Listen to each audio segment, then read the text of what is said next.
All right, welcome to the Old Stoneys podcast right here on Canicast 420. We're also on several other platforms at Talkcast PDX, Facebook Live.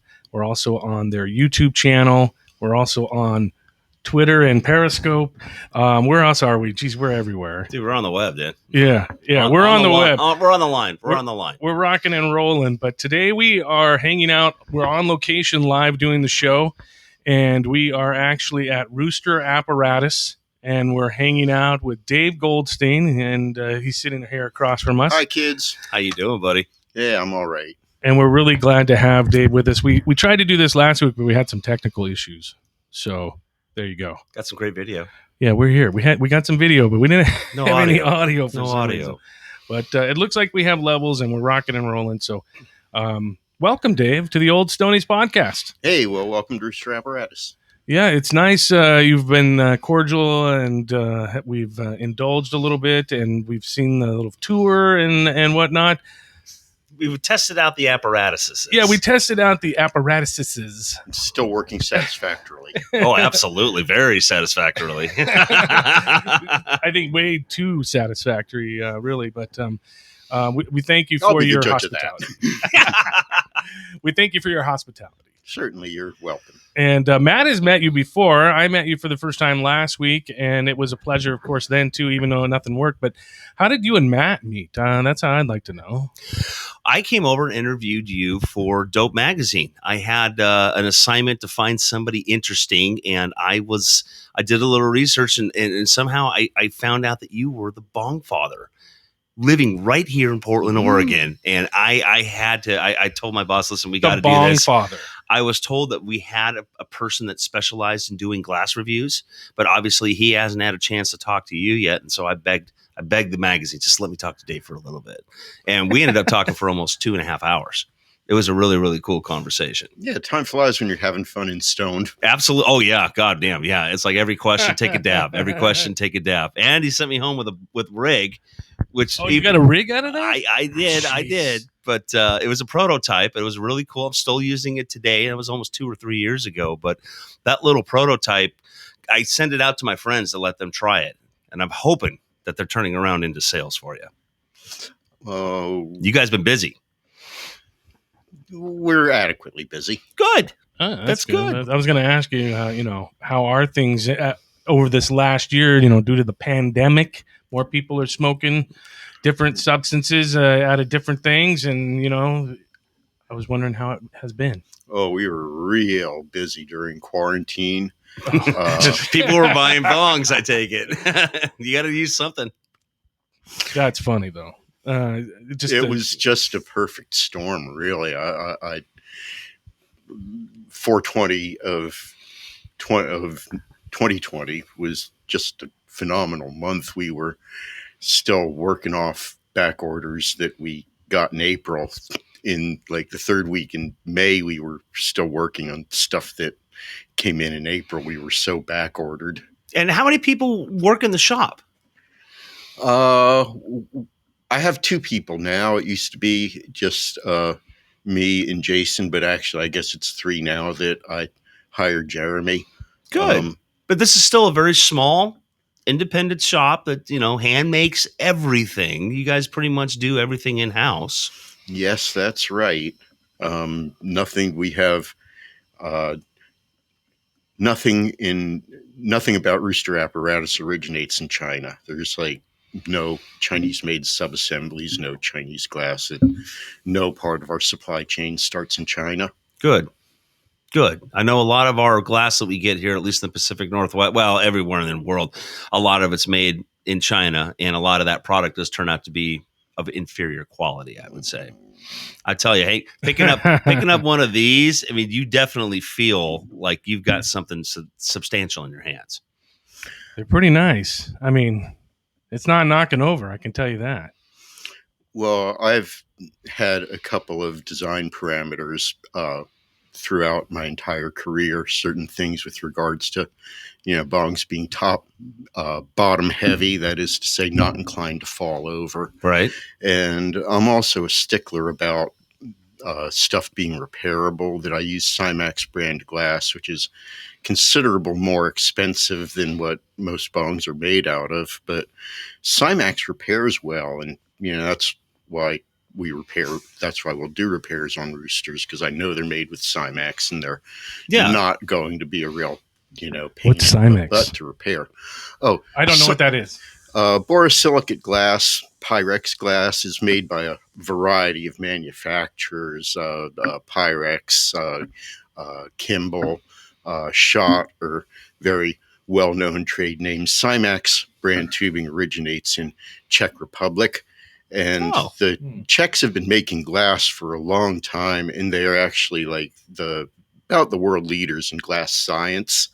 And Cymax tubing is just the nicest brand borosilicate tubing I've ever used. I've been using it for almost 25 years now, and I really don't like using anything else because, frankly, I don't have good luck repairing anything else. And that's on your website. You do have a tab up there for repair quotes, and I don't think I've ever seen that before in any bong company that offers to repair their product. I didn't even know that was even possible until I started perusing your guys' website, which is really cool. Well, as far as finishing school, I kind of cut my teeth doing repair work of scientific glassware at the University of Maryland. Mm-hmm. So I've kind of always had an aptitude for doing repair work. And given my general nature about I don't enjoy making products for a disposable economy. I figure that if it's got my labor in it, it's worth repairing. That's right. It's worth saving. I'd like to think that, a lot of my bongs will be, family heirlooms that, right. Some of them are going to survive 7 generations. That's awesome. I mean, this thing's a beast. It's like the Airstream of freaking smoking devices. I like the base on it because it's not going to be like wobbling around. Or that's. I don't know how many bongs I lost over the years. When I was younger, especially, sitting on the table, barely bumped the table, and out they go. We bumped this son of a bitch like 10 times, and those things didn't even move. Yeah, as you notice, I don't freak out when these are on the table because I've got one at home, and right. I'm not going to say it's indestructible, but it takes a couple little accidental bumps on the elbow and just kind of doesn't go anywhere. I really appreciate this. The other cool thing about the Rooster apparatus, correct me if I'm wrong, but this is registered as a medical device, correct? Or it's got a patent on it. You were talking about the scrubbing action when you guys got this thing tested. The patent has issued. It's not registered as a medical device. I was wrong about that. There you go. It was patented as a laboratory device, which if you go to roosterapparatus.com and read the laboratory results, some of the gas that we dissolved out of the smoke stream when we tested it with tobacco was pretty impressive stuff. It actually scrubbed some of the tar and the other bad stuff out of the smoke. Yeah, the transfer of heat and soluble gas from your smoke or vapor stream into your water media, that's a function that's dictated by something called Henry's Law. And to bring that down real accessible here, basically it says that the smaller your bubbles are, the better your transfer of heat and soluble gas is going to be from one media, from your gas media to your liquid media. So by virtue of its small bubbles, the Rooster actually dissolves more stuff out of the smoke than conventional apparatus that have larger bubbles. And as we were talking earlier, a lot of people think it's the bubbles that are actually cleaning everything, and you wanted to correct that misconception. Stacking bubbles is about as relevant as the wake that a ship leaves as it's traveling through water. I like that. The actual function, that is to say, the transfer of heat and the transfer of soluble gas from the gas to the water, that takes place before the bubble breaks. I mean, if you think about it, before the bubble breaks, you've got a little bit of gas pressing up against a whole lot of water. But once that bubble breaks off, you've got a whole lot of gas that's surrounded by nothing. When that bubble breaks, there's no water there. All of the action takes place at the formation of the bubble. Bubbles stacking up a tube signify nothing. Okay, that's good to know because a lot of people, you see your videos and like, look at the stacks, look at the bubbles, and your quote is most fizz in the biz, I know, and that's I really happening at the disc. find that ironic. I get a lot of credit, like, "Oh, man, your stuff stacks bubbles so much," and it's like, yes, but it also functions. Yeah, a boat leaves a wake, right? Yeah. Yeah, I mean, I found it to be like very smooth. Like normally, like it's kind of chunky hits. When you take a bong hit, it's been like forever since I actually hit a bong, but I almost felt like I wasn't getting anything. But then there it all is. It's like holy cow! It like was probably one of the biggest hits I've seen in a while, actually. So I've used it. I like it. I'm gonna have to get one now, so that's the way it goes. But I mean, when did you come up with this idea? Just a little bit more than 10 years ago. 10 years I ago. came up with the idea. I'm going to say about January 2011 was when the light bulb went on over my head, and I realized that I had everything I needed in stock to start making fritted discs that would operate at lung pressure. Once I figured out the various techniques involved in making fritted discs.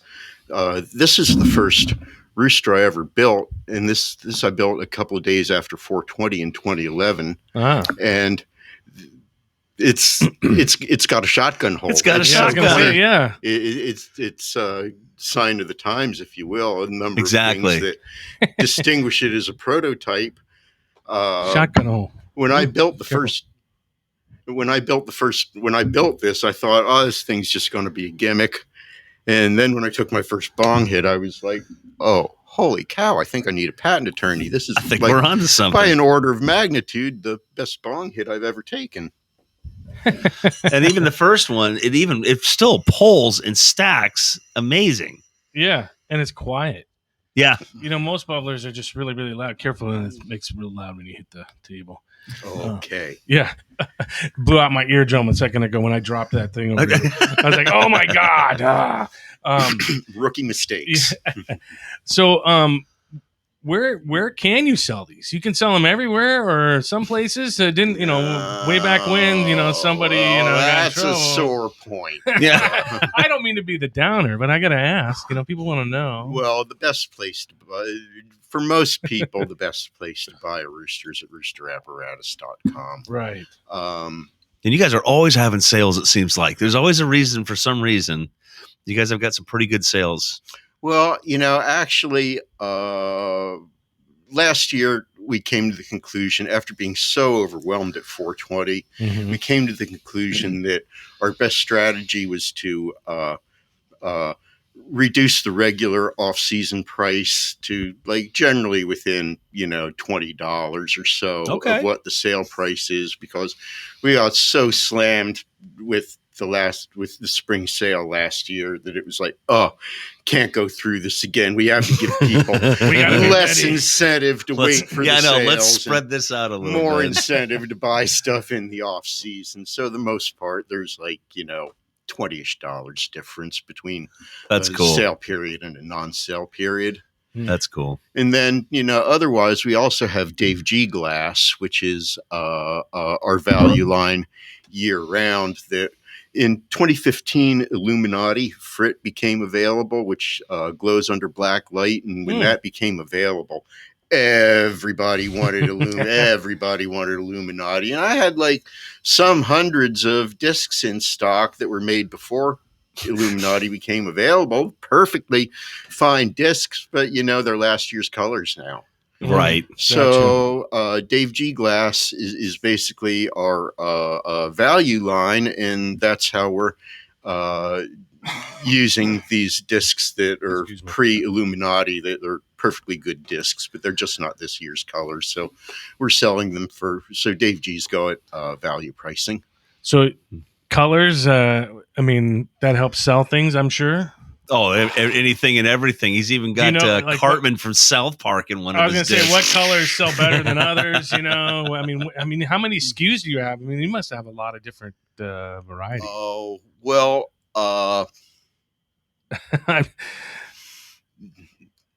that's kind of a Tough It's question. kind of it's not tough so much as complex and time consuming. Okay. Do you do custom discs? Do customers come up and say, "Hey, I really like to have this, and this"? You kind of step away from that. I really try to avoid that these days. I really try to discourage that these days. I bet you do. So time intensive that I never wind up. But end up being well cost prohibitive to the customer, I'm sure. That's what's killing Cartman. Like I have more eyes for Cartman, but I'm not spending any more time making him. He is a cantankerous and time-consuming disc. Can you imagine being Eric Cartman's parent? You think I want to be Eric Cartman's father? No. It's like, why is Eric Cartman's father gone? It's like, I understand. No more Cartmans. But again, a very time-consuming handmade product. Just this is craft all the way through and through. The next thing, I want a Rick and Morty bong. That's what I want. And Morty is like Morty, because Morty's really very similar to Cartman. It's like the same eyes that work for Cartman work for Morty. Same round face. It's like I definitely gave a lot of thought to Morty, but it's the same thing. It's just like no. The colors don't play well. Oh, I'm sorry about that. The colors don't play well. It's too much labor for a troublesome disc. Now, the first time I saw one of these, I went, "Oh, isn't this cool?" It's a flower vase too, because I don't know if you guys can see this on camera, but there's a tube that drops down into this thing. You could use it as for a stem vase. I have used it a couple times for a stem vase, just for the hell of it, because I thought it was really cool. But there's a very important functional part of dropping the glass down into the tube, where this is, open and whole. This has got a glass dip into it. I have a hard time explaining it. Yeah. But what is that? Okay. Well, you see, the thing is, the platinum here is at the top here. This is called a doer seal, where you have the smaller tube sealed inside of the larger tube. Okay. And what this does is it basically displaces all of the useless volume from the bong. Now you see what actually gets you high. It's not your eyes. It's your lungs. It's like you can't see bong function. It's like because your eyes don't get you high, your lungs get you high. Right. And the fact of the matter is, the platinum is designed to work with your lungs. Because think about this. Like your lungs, you've only got so much lung capacity. Exactly. You have a big bong like this. You're filling your lungs up with that much air. That's like 20% of your lung capacity. That's air. Right. Well, and a lot of people would have diminished lung capacity, some of our patients. So I measured this particular bong here. Its internal volume is actually 109 cubic centimeters. It's about half the volume inside of like a mini can. Wow.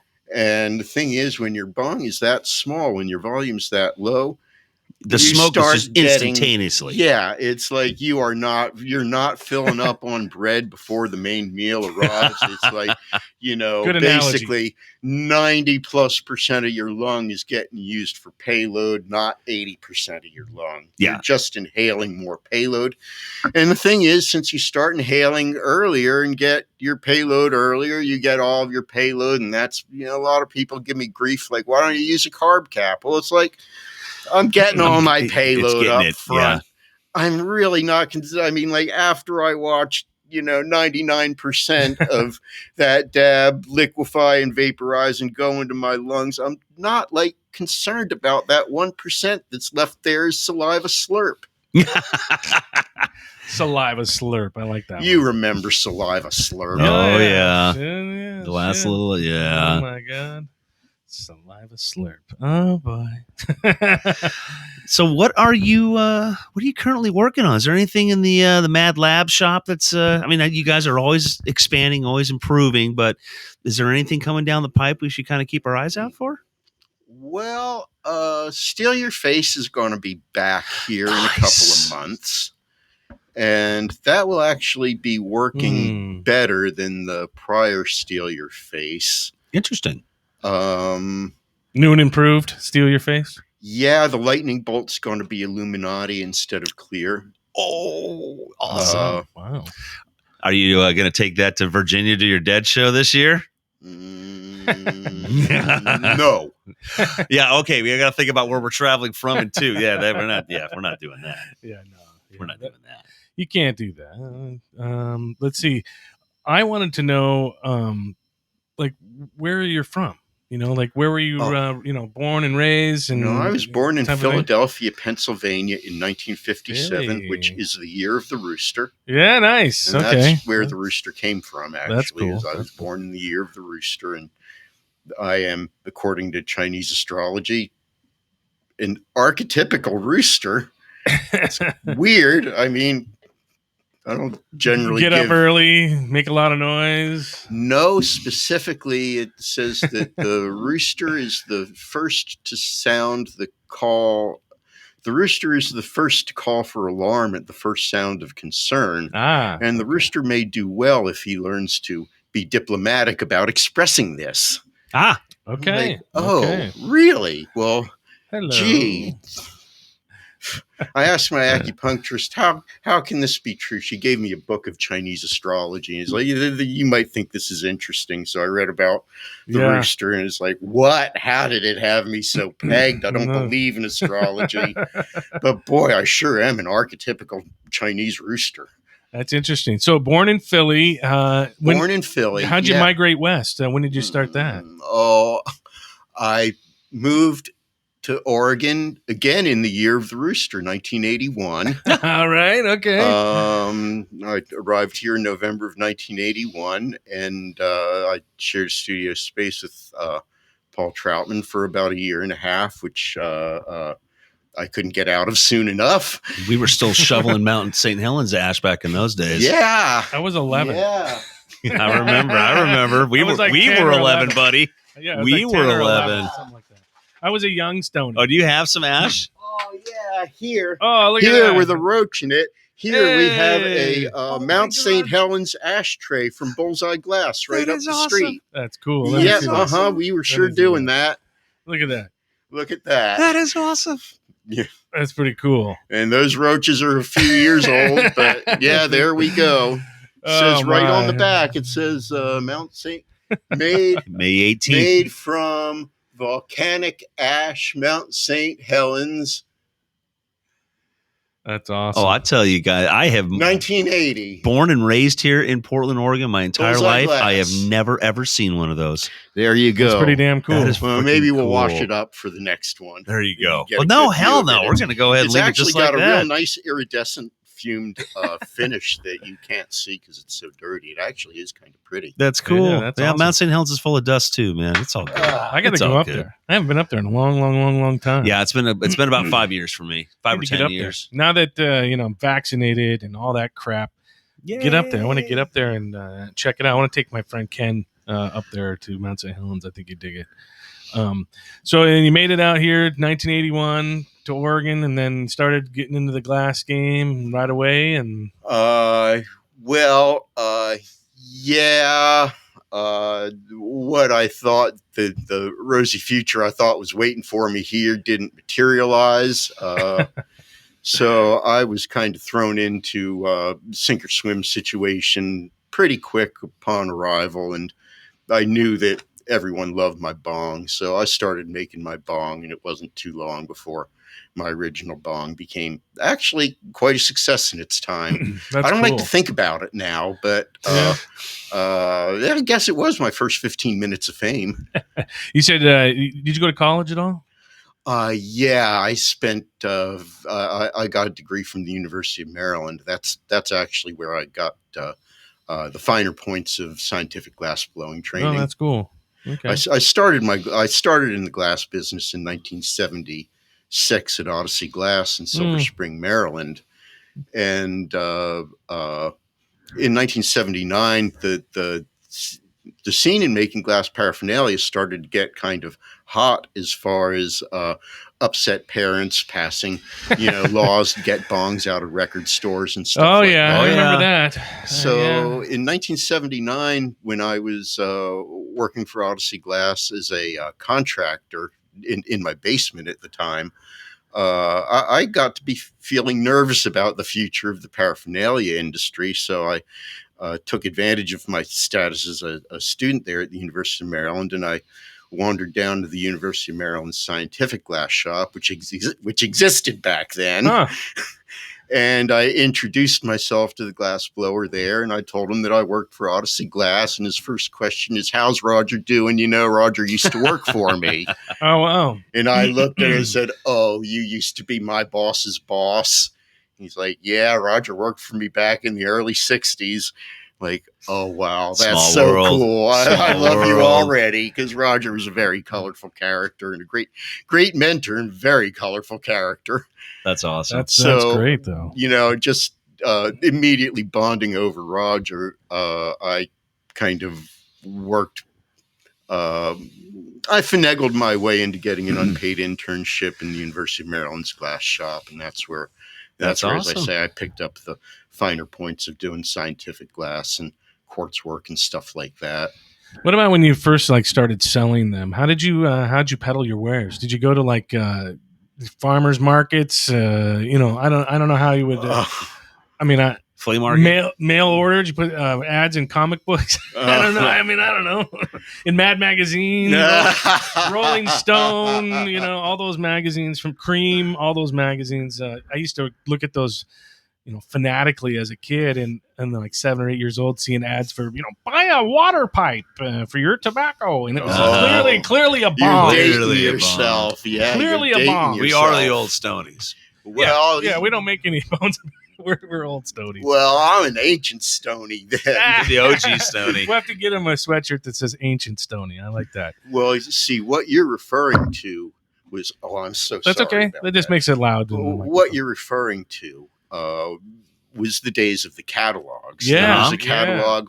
Mellow Mood was a catalog. Yeah. That's the one that got Odyssey Glass in trouble. That's the one that got I started Odyssey Glass. That's the one that got Roger in trouble. Oh, okay. The Mellow Mood sent their catalogs everywhere. And Probably they to the sent feds too, unfortunately. Yeah, they sent a catalog to like some, jerk ass, Confederate senator, and he's like, "Oh God!" Right. So ultimately, that's what Roger pled guilty to. That's what shut down Odyssey Glass. Was he pled guilty to 1 count of violating the Mail Order Drug Paraphernalia Act. Wow, that's actually a thing, huh? That was actually a thing. It actually is a thing. It still is a thing. Still is a That's thing. what they used. Isn't that what back Tommy in- Chong got busted too? I imagine they used it on him too. Yeah. No. Shit. That's such bullshit. I'm sorry. I mean, come on. I mean, I'm not even going to touch it. I'm not even going to go there. Okay. I would like to touch that if you don't mind. I don't You mind do. it. Go Hey, for it, hey, man. It's your You your know, platform, buddy. Yeah, it's funny because prohibition sucks, and I don't want to exactly, come out and support prohibition. But the thing about it is when those original paraphernalia laws that started out in the late 1970s when I was just getting started were intended to do is they were intended to get bongs out of record stores where Right. parents Yeah. would bring their kids, and the loopholes in those original laws were big enough that that's what they did is they got the bongs and stuff out of record stores for the most part, and they got them into tobacco stores where, on the language of intent, you could go into the head shop and say, "Hey, I'd like to buy that glass pipe to smoke tobacco. Yeah. Can you sell me some tobacco and that glass pipe to smoke it in?" And the head shop would say, "Surely, is there any kind of tobacco that you'd like with your tobacco pipe?" And because everybody has shown intent to use it I for love a that. legal substance, that the feds couldn't make it stand up in court if they busted anyone. we all remember- And that's how the industry persisted in the very early part of the Right. paraphernalia laws. Now, since these paraphernalia laws did run a lot of head shops out of business, there were areas where you couldn't find a tobacconist who'd carry a water pipe, so you had to resort to a catalog like Mellow Mood. Right. Yeah. We were lucky in Portland. We always had Head East. We always had the Third Eye. We always had the Stash were the top 3 that I always remembered. But I also remember walking in, and if you ever asked for a bong, Yeah. oh, get out. Yeah, sorry, leave, you can't. please. Come back I tomorrow. remembered- We're done with that. I remember like telling people, if you use that language with me, I presume you are a narc. Yeah. Yeah. That was exactly what they told me too. Well, And When I lived in Tacoma, Washington, there's a great used record store there called Drastic Plastic. Oh yeah. And the owner was kind of a weird cat, but he always had a nice big section of water pipes and pipes and everything like that. And he would do the same thing. Like, I'd be in there looking at records, and someone would come in and go, "You have a bong?" And he was like, "I have no idea what you're talking about." And then he was just like, you mean water and he was pipe? kind of weird. He had the big, thick rim glasses, and he would just be like, "I don't know what you're talking about. Goodbye." And I was like, okay. He was that kind of guy, like, you'd buy something and he'd write it all down on a piece of paper, and do the math, and then tell you how much it was. It was great, though, but it was a great shop. I kind of remember specifically, like, about the first week that cannabis was legalized here in Oregon, that, like, I was driving down McLaughlin Boulevard, and I was, like, driving past the stash, so I stopped in and, like, walk up to a lane, and I was like, bong, bong, bong, bong, bong, bong, bong, bong, bong, bong, bong, bong, bong, bong, and everybody's cracking up, and we're just having the best little time. Like, they gave us our freedom of speech back. That is awesome. I remember right after awesome. legalization working at Oregon's Finest, and people coming in were like, "Do you have any cannabis?" And they're trying to like I'm going to be smoking. Like, I understand you're going to be smoking this. I know we're going to get high as fuck off of this. You go out and go have fun in your own home. But it was just, everyone was kind of. I was just telling this guy a few months ago, I'm in my garage at my house, and everyone turns around in my driveway. Well, this one time, Clackamas County Sheriff pulls up into my driveway to turn around, and I'm sitting like this with the pipe, and I look over, my neighbor's like, put it down. We're all 50 years old. That. So we remember. The cop's sitting there looking at us, just laughing his ass off because he remembers too. And we're like, we're not doing this anymore. I'm too old to be fucking running around stashing my shit Hiding away. in fucking bushes and shit. My neighbor. But the old instincts were always there. I had a neighbor one time, and he was not a cannabis user or enthusiast, and he knew that what industry I was working in at the time. It's just a couple years ago. And God bless them, because they're just the sweetest people. But he left me this long note one day on my car asking me if I was going to smoke cannabis, not to do it inside because they could smell it inside their house. And I'm like, this is fucking bullshit. There's no goddamn way they can smell my weed. There's no way. Hence, a couple weeks later, I come home one night. I hadn't smoked weed in the garage of the house probably for 2 or 3 days. I get another note. Can you, it was about 3 a.m. and it was so thick and bad that we had to get up and go to another room. And I'm like, what the fuck? There was a skunk that had gotten run over in the neighborhood. I've heard of smoking skunk weed. And I think they had not recognized that the two can smell similar Very sometimes. similar. But this had nothing to do with me at 3 o'clock in the morning. I was dead asleep, There's no way that I was up smoking weed till 3 o'clock in the morning. I went and explained it. I was like, I haven't indulged in the house in a long, long, long time. I have, children at home, and, so I always make it a point to go outside. And he was like, wow. I said, but, there was a skunk that got ran over. And then he's like, oh, I'm such an idiot. I'm so sorry. I feel so bad. And I'm like, don't worry about it. It's okay. We all make mistakes. It's all good. But that's just the perception. Did you learn from it? He totally learned it. He was like, I'm so sorry. I feel so ignorant. That he was a really nice guy. He's, professional educator. So he got it. So if you have people, you have to educate the people sometimes. And as Matt would say, you come in and say, hey, do you got any cannabis? And I'd be like, you mean weed? Yeah, it's all legal. It's all here. Yeah, it's all here, man. Whatever you want, to your heart's delight, up to an ounce. Yep. I was looking for some and 7 rope. grams of extracts or whatever. Hemp rope. Yeah. I'll touch you down to the world twinery down there. Oh, my goodness. So, anyways, we're getting close to the end of our show for today. And we've been at Rooster Apparatus chatting with Dave Goldstein. Is there anything you want to throw out there, before we wrap it up for today? Anything that we might not have asked? We did a lot of bullshitting and a lot of fun stuff here. Yeah, but, it was fun. we could go on probably for another hour. Well, that's a thing. But I'm not Joe Rogan, and neither is Matt. Oh, no.